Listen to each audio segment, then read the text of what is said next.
we kind of, as we've gone through NLP, it's probably the worst title of any field, isn't it, in the history of titles, like neuro-linguistic programming. How boring does that sound? Like, I'm so surprised that there's 100 people in this room and you've come to neuro-linguistic programming. We want to retitle NLP to become Now Let's Play, if that's okay with you. This weekend is about you having fun. The life that we lead doesn't have to be quite as serious as we all make out. It can be fun if we've got the right tools and techniques to get us into that fun. So we want to retitle Neuro-Linguistic Programming, which came about because there was a guy called Richard Bandler. There were two people who created this field, very much like you. They were curious to know what works.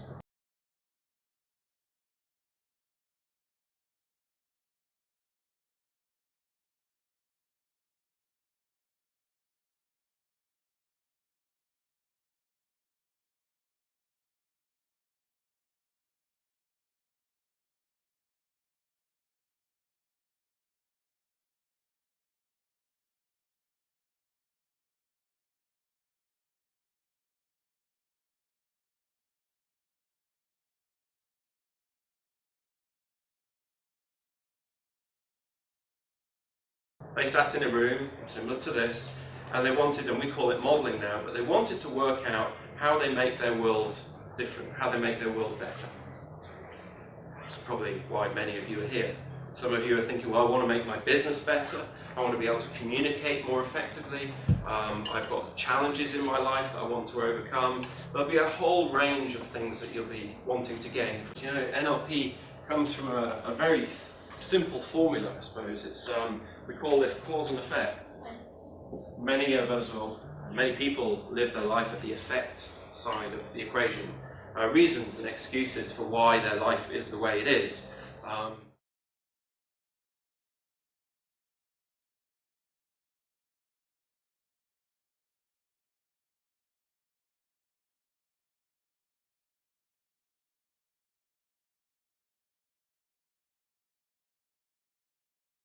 What we very simply want to do in NLP is move people from having reasons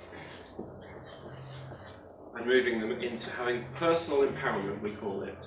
So being a cause of their own future and the now. I think that's the important bit. Give me a show of hands, honestly. Who here is totally happy with everything that they do? I.e., you wake up in the morning, you can't wait to do what you do, and you go to bed at night, and you can't wait to get up the next morning to do what you do in your life. So no shame on it. It's all right. Okay, so as you look around the room, that is 1.5 people. 2 people here can say that they're totally happy with their world.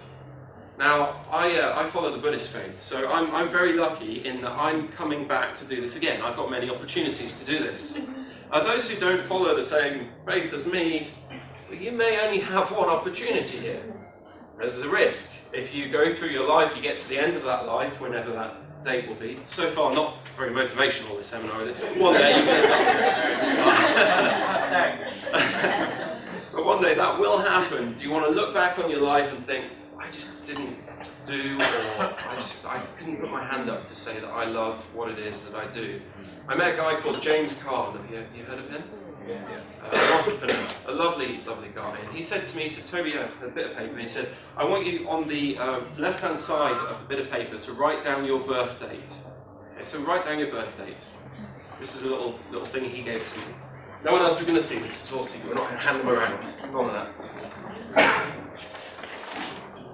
Your birth date. Now, on the other side of the page, the right-hand side, or if you haven't got a page just in your mind, I want you to add 80 years onto that date. Roughly, not to the day. As I say, not much of a motivational seminar so far, because that's roughly the day you're going to die. Woo! Aren't you glad you came? Very good?